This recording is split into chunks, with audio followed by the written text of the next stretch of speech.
I remember the moment everything changed as if it were yesterday. It was a rainy Wednesday evening, the kind of day that makes you want to curl up on the couch with a blanket and a good book. Instead, I was pacing back and forth in the living room, the tension in my chest growing heavier with each step. My wife, Claire, had gone out for an appointment with my therapist, Dr. Harris. I had set up this session to help with some personal issues I'd been grappling with, never imagining that the man I trusted would be the very source of my downfall. When Claire returned home, she seemed different. She was fidgety, avoiding eye contact, and that alone set off alarm bells in my mind. I tried to shake off the feeling, but as the evening wore on, the atmosphere thickened with unspoken words. I couldn't bear it anymore. I confronted her, demanding to know what was bothering her. Nothing, she insisted, her voice too high-pitched, too strained, but I could see it in her eyes. They darted away from mine and my heart sank. Something was wrong. Claire, please, just tell me, I pleaded, desperation creeping into my voice. That's when she broke. Okay, fine, I had an affair with Dr. Harris, happy now. The words hit me like a freight train. I felt the air leave my lungs, the room spinning around me. I couldn't process what she was saying. My mind raced, grappling with disbelief, anger, and confusion. An affair with my therapist? How could you? I shouted, feeling a mixture of emotions boiling inside me. I wanted to scream, to cry, to hit something. Instead, I just stood there, frozen, my world crumbling beneath my feet. She looked at me with a mixture of regret and defiance. It just happened. I didn't plan for it, I swear. You were always so distant, and he was there. He listened to me. He understood me in a way you didn't. Her words felt like daggers, each one aimed at my heart. You think that gives you an excuse? I retorted. You think betraying me will somehow justify your actions? You've destroyed everything we built together. Claire's face contorted with a mix of guilt and anger. You don't understand. I was lonely and he cared. You were always wrapped up in your own problems. I needed someone. I felt a wave of betrayal wash over me. This wasn't just about her infidelity. It was an assault on my very identity. I had trusted Dr. Harris to help me heal, to guide me through my struggles, and he had crossed a line I never thought possible. I had exposed my vulnerabilities to him, and he had taken advantage of that trust. As she continued to plead her case, her voice faded into the background. All I could think about was the betrayal from both my wife and my therapist. My heart was heavy with a mix of sadness and rage. I felt like a fool, a man who had opened up his soul only to be stabbed in the back. The confrontation left me feeling hollow. I didn't know what to do next. I had always believed in the sanctity of marriage and the importance of trust. Now both were shattered. I needed to process this betrayal, but more than that, I needed to take action. I couldn't let this go unpunished. In the days that followed, I found myself spiraling into a pit of anger and despair. I was consumed by thoughts of revenge. How could I let Dr. Harris continue his practice after what he had done? I couldn't allow him to hurt anyone else. The emotional turmoil was overwhelming. I felt like a stranger in my own life, questioning everything I thought I knew about love and loyalty. The man I had trusted had betrayed me in the most intimate way possible. The thought of exposing him gnawed at me. Was I justified in wanting to ruin his career? Did I have the right to take that step? I wrestled with these questions, struggling to find clarity amidst the chaos. But deep down, I knew I had to act. I couldn't let this slide. The anger bubbling within me was a powerful motivator, and I was determined to make him pay. After the confrontation with Claire, my world felt like it was upended. I spent days in a haze, moving through life like a ghost. My work suffered, my friendships faded, and my mind was a constant whirlwind of anger and sorrow. I was consumed by thoughts of betrayal, and the lingering image of Dr. Harris's smug face made my blood boil. How could he do this? To me, to us. I found myself spiraling deeper into despair. I replayed the memories of my sessions with him over and over, trying to pinpoint the moment when he crossed that line. He had been so kind, so understanding. I had opened up about my struggles with anxiety and depression, sharing my fears and insecurities. And in return, he had manipulated my vulnerability for his own gain. As I sat alone in my dimly lit living room one evening, the weight of my anger began to crystallize into a plan. I couldn't just sit back and let this man continue to practice as if nothing had happened. He had violated not only my trust but the ethical boundaries of his profession. I had to expose him. But as the adrenaline of my decision surged through me, I was also hit with a wave of doubt. Was I really willing to ruin his life? I wrestled with the moral implications of my actions.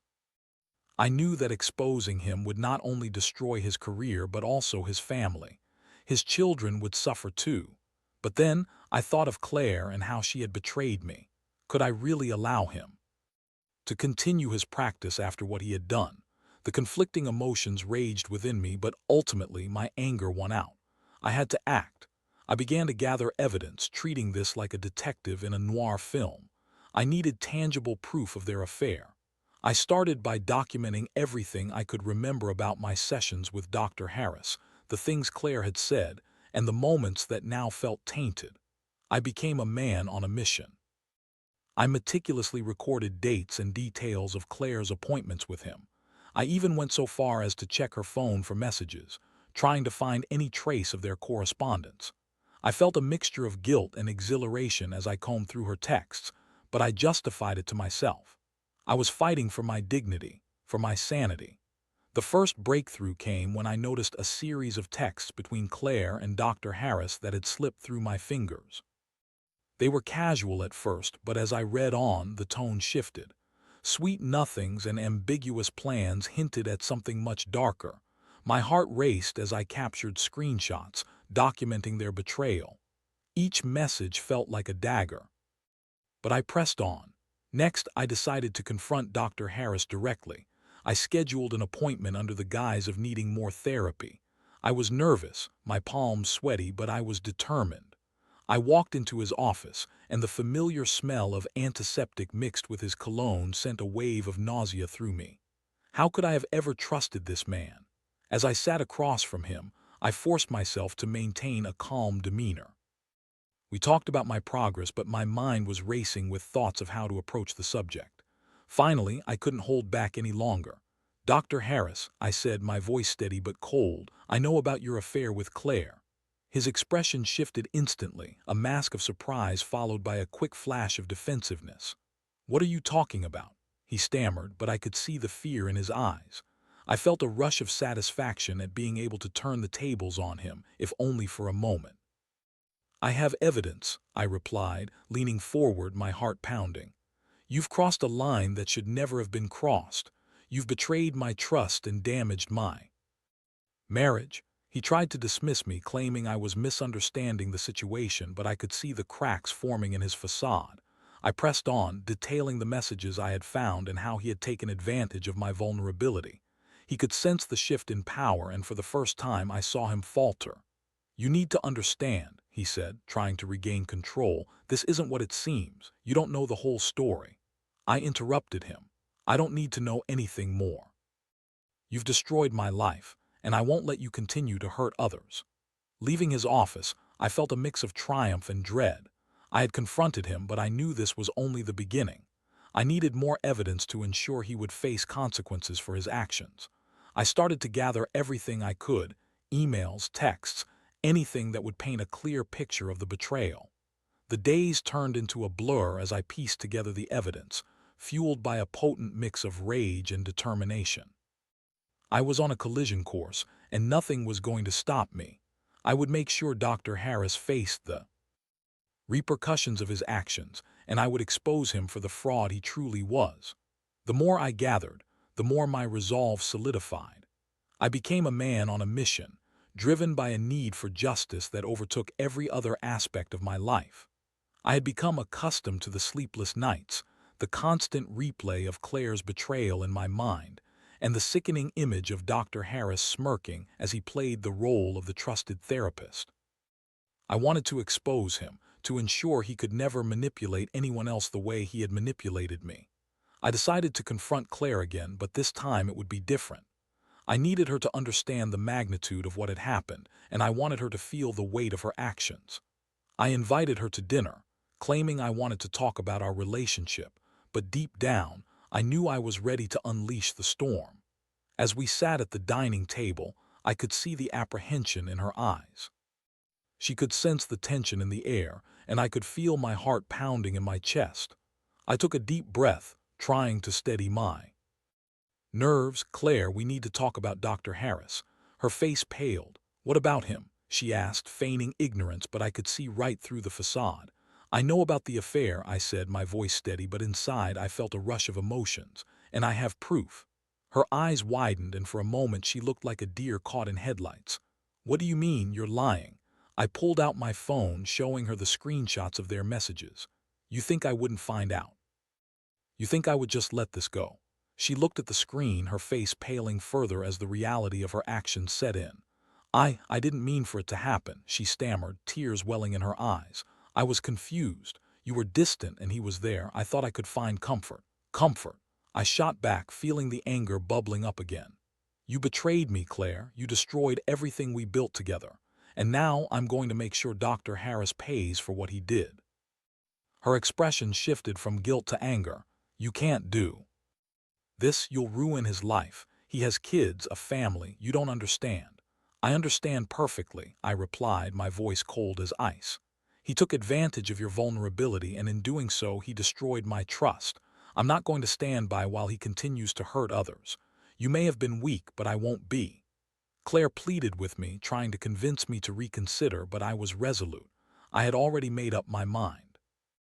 I knew that exposing Dr. Harris would cause repercussions that would ripple through our lives, but I was willing to take that risk. I had to make him pay for the pain he had caused. In the days that followed, I continued gathering evidence. I reached out to former patients of Dr. Harris, hoping to find others who may have had similar experiences or who could corroborate my story. I spent hours searching online forums, looking for any mention of his name. It was exhausting work, but I felt a sense of purpose driving me forward. One evening, I stumbled upon a former patient's blog post detailing her negative experiences with Dr. Harris. She spoke about feeling manipulated and belittled during her sessions, her words resonating with my own feelings of betrayal. I reached out to her, and to my surprise, she agreed to meet. When we sat down at a small cafe, I could see the pain etched on her face. "I thought he was supposed to help me," she said, her voice trembling. "But all he did was make me feel worse. I left his office feeling more broken than when I walked in." Her testimony fueled my fire. I knew I wasn't alone in this fight. As we talked, I learned that Dr. Harris had a pattern of behavior, manipulating vulnerable patients, crossing ethical boundaries, and using his position of power to exploit them. My resolve deepened. Exposing him was no longer just about revenge for my own betrayal. It was about protecting others from his predatory behavior. With her support, I began to compile a dossier of evidence, including her testimony, my screenshots, and any other documentation I could find. I was methodical in my approach, wanting to ensure that when I finally exposed him, it would be irrefutable. I decided to take it a step further. I reached out to the board that oversaw therapists in our state. I needed to make sure they were aware of Dr. Harris's misconduct. I wrote a detailed letter outlining everything I had gathered, including the testimonies of other patients. I felt a mix of dread and exhilaration as I sealed the envelope, knowing that this could change everything. The moment I dropped the letter in the mailbox, I felt a weight lift off my shoulders. I was no longer just a victim. I was a warrior fighting back. But with that sense of empowerment came a new wave of anxiety. What would happen next? Would Dr. Harris retaliate? Would Claire stand by me, or would she continue to defend him? I didn't know what the future held, but I was ready to face it head-on. I had taken the first step on a path of revenge and justice, and there was no turning back now. The days following my decision to expose Dr. Harris were a whirlwind of emotions. I felt a mix of anticipation and dread as I waited for a response from the board. I had poured my heart into that letter, detailing not only the evidence I had gathered, but also the emotional toll that his betrayal had taken on my life and the lives of other patients. I knew I was doing the right thing, but a nagging doubt lingered in the back of my mind. What if nothing came of it? What if he managed to weasel his way out of the consequences? Meanwhile, my relationship with Claire became increasingly strained. She oscillated between anger and guilt, often lashing out at me for my decision to expose Dr. Harris. "You're ruining everything," she would scream, tears streaming down her cheeks. "You don't understand what you're doing." I tried to reason with her, to make her see that I was fighting for our future, but it felt like talking to a wall. She refused to acknowledge the gravity of what had happened, choosing instead to defend the man who had betrayed us both. It was infuriating and heartbreaking at the same time. I had thought we were in this together, but it felt like I was standing alone on an island of betrayal. One evening, after another heated argument, I decided to step outside for some fresh air. The night was cool, and the stars twinkled overhead, but I felt anything but peaceful. I couldn't shake the feeling that I was about to plunge into the unknown. My phone buzzed in my pocket, pulling me from my thoughts. It was an email notification from the therapist's board. My heart raced as I opened the message. They had received my letter and were initiating an investigation into Dr. Harris. I felt a rush of adrenaline, a mixture of triumph and fear. This was it, the moment I had been waiting for. But with it came the realization that I was now fully committed to this path. There was no turning back. The next few weeks were a blur. I continued to gather evidence, determined to build a strong case against Dr. Harris. I reached out to more former patients, hoping to find others willing to come forward. Each conversation revealed more layers of his deceit. He had a pattern, using his charm to disarm his patients, leading them to believe he was their ally while secretly manipulating them for his own benefit. I also began to document my own experiences in a journal. Writing became a cathartic release for me, allowing me to process the whirlwind of emotions.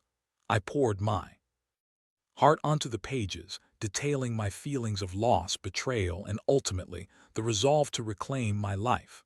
I knew that I was grappling with more than just the fallout from my marriage. I was confronting the very nature of trust and vulnerability. Then, one fateful afternoon, I received a phone call that would change everything.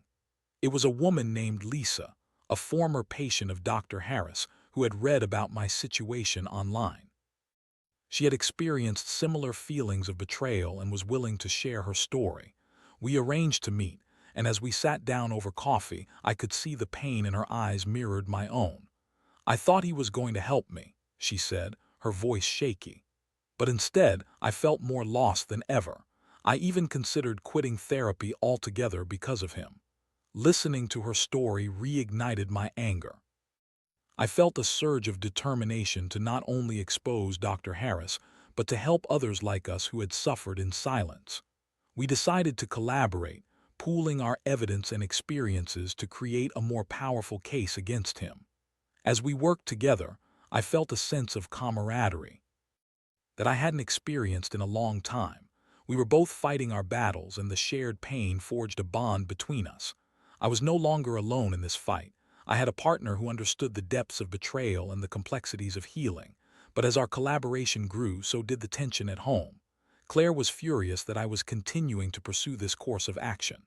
"You're obsessed," she yelled one evening, her voice echoing through our empty house. "You're going to ruin lives for what? A petty revenge?" "Petty," I shot back, incredulous. "Do you not see what he did to us? What he did to me? This isn't just about revenge, it's about justice." Despite my pleas, Claire remained steadfast in her defense of Dr. Harris. It became clear to me that she was not going to change her stance.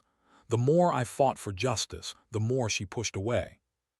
I felt the chasm between us widening, and I was left with a difficult realization. I was fighting for my dignity, but in doing so, I might be losing my marriage altogether. As the investigation into Dr. Harris continued, I received updates from the board. They were taking my claims seriously, and it seemed that they were gathering testimonies from other patients as well. I knew that the walls were closing in on him, and I felt a sense of satisfaction. But that satisfaction was tinged with uncertainty. What would happen when the truth came to light? Would Claire stand by me, or would she choose to side with the man who had betrayed us both? The thought gnawed at me, but I pushed it aside. I had come too far to back down now. I had to see this through to the end, no matter the cost. The wheels of justice were in motion, and I was determined to make sure Dr. Harris faced the consequences of his actions. As the investigation into Dr. Harris progressed, the tension at home escalated. Claire and I were like two ships passing in the night, our conversations reduced to terse exchanges and heated arguments. I could feel the weight of our crumbling marriage pressing down on me, but I was resolute in my mission. I had come too far, and I couldn't allow myself to be swayed by her pleas to let it go.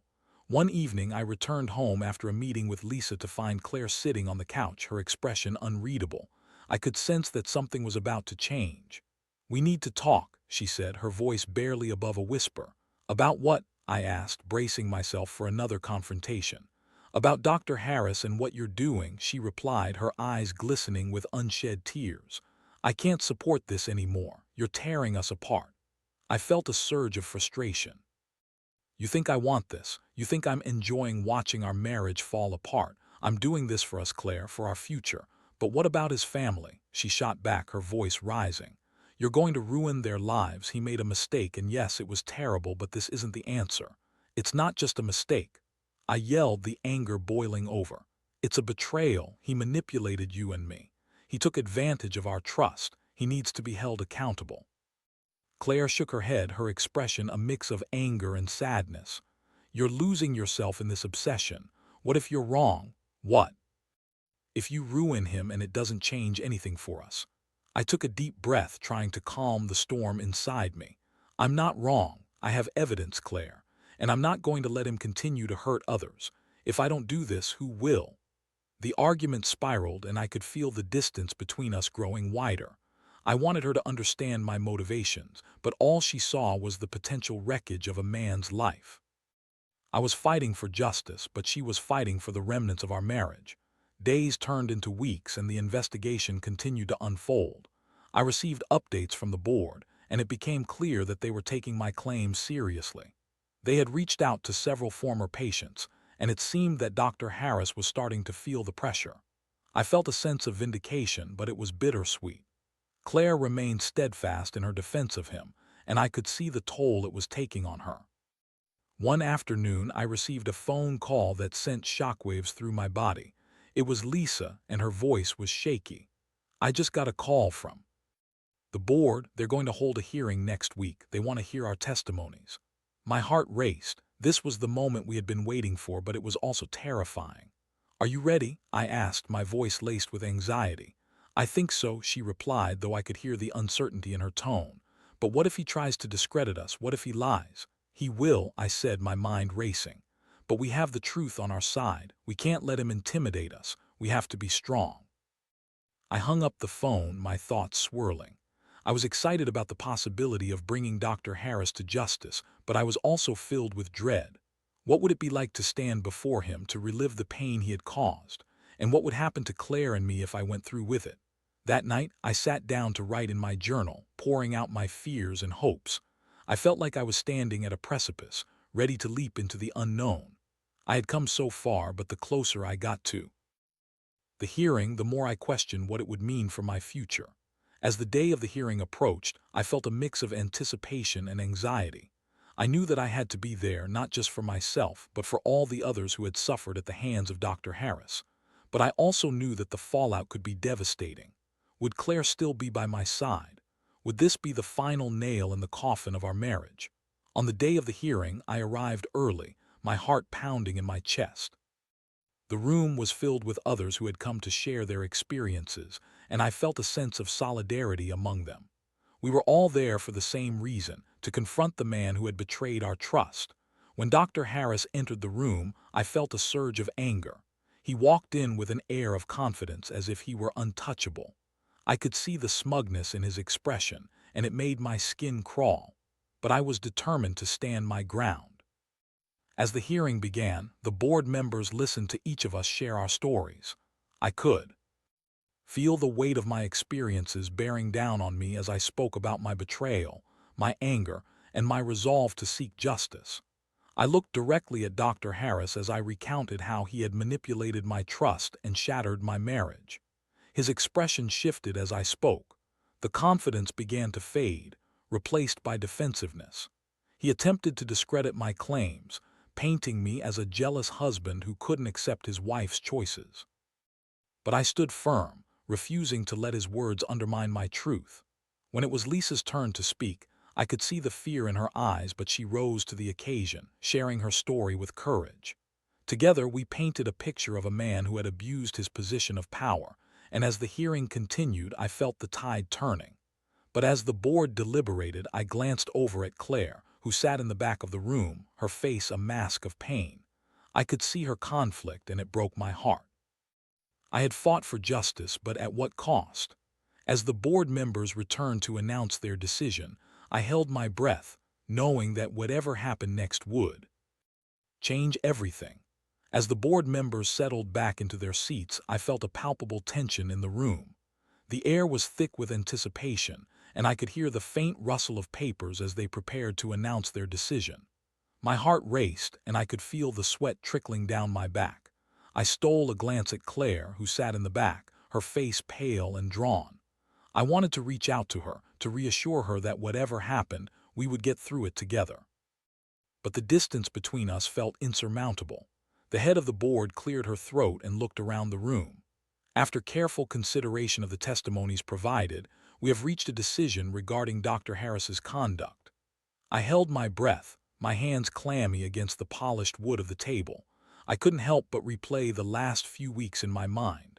The sleepless nights, the endless arguments with Claire, the mounting evidence against a man I had once trusted. Dr. Harris, she continued, your actions have been found to be in violation of ethical standards set forth by our governing body. You have abused your position of power and trust, and as such, we are revoking your license to practice therapy effective immediately. The words hung in the air like a thunderclap. A wave of relief washed over me, followed by a rush of adrenaline. I had done it. We had done it. Justice had been served. But as I looked at Dr. Harris, I saw the color drain from his face. The smug confidence had evaporated, replaced by a mix of shock and fury. He was a man cornered, stripped of his power. The board members began to outline the steps for his appeal process, but I barely heard them. My mind was racing, processing the enormity of what had just happened. I felt a weight lift from my shoulders, but it was quickly replaced by a sense of uncertainty about what lay ahead. As the hearing concluded, I turned to find Claire standing at the back of the room, her eyes filled with tears.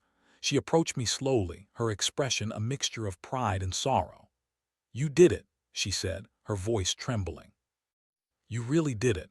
I took a deep breath, feeling a wave of emotions crash over me. I couldn't let him get away with it, Claire. I had to fight for what was right. "But at what cost?" she asked, her voice barely above a whisper. "This has changed everything for us." I nodded, the weight of her words sinking in. "I know. I thought exposing him would bring us closer, but it feels like it's driven us apart."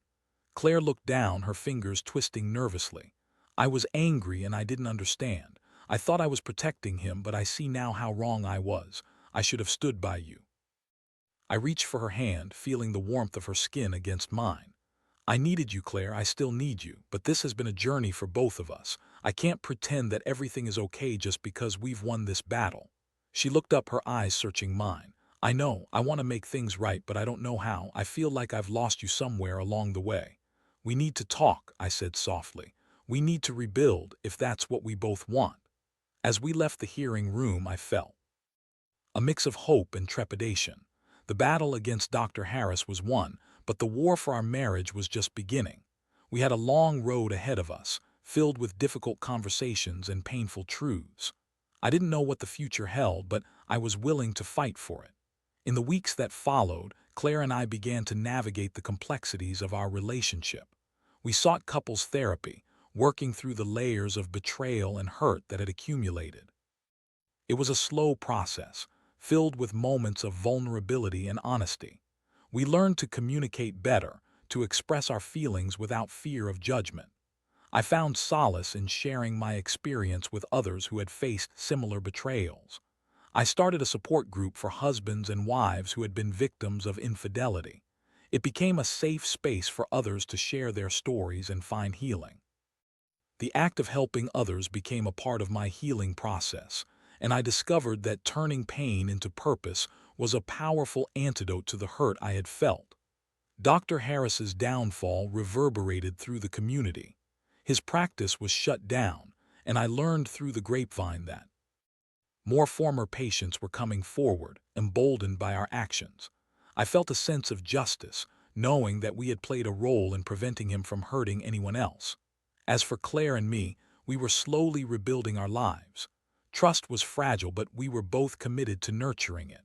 I found myself falling in love with her again, but this time it was different. It was built on a foundation of honesty and understanding, forged through the fires of betrayal. The road ahead would be long, and I knew there would be bumps along the way. But I also knew that we were stronger together. We were learning to navigate the complexities of love, trust, and forgiveness. In the end, I realized that betrayal can tear you apart, but it can also lead to growth, healing, and a deeper understanding of what it means to love and be loved. I had faced my demons, confronted my pain, and emerged on the other side, ready to embrace the future with an open heart. And as I looked at Claire, I knew that whatever challenges lay ahead, we would face them together. The journey of healing had just begun. But for the first time in a long time, I felt hopeful about what was to come. The past had shaped us, but it would not define us. We were ready to move forward, hand in hand, into the light of a new beginning.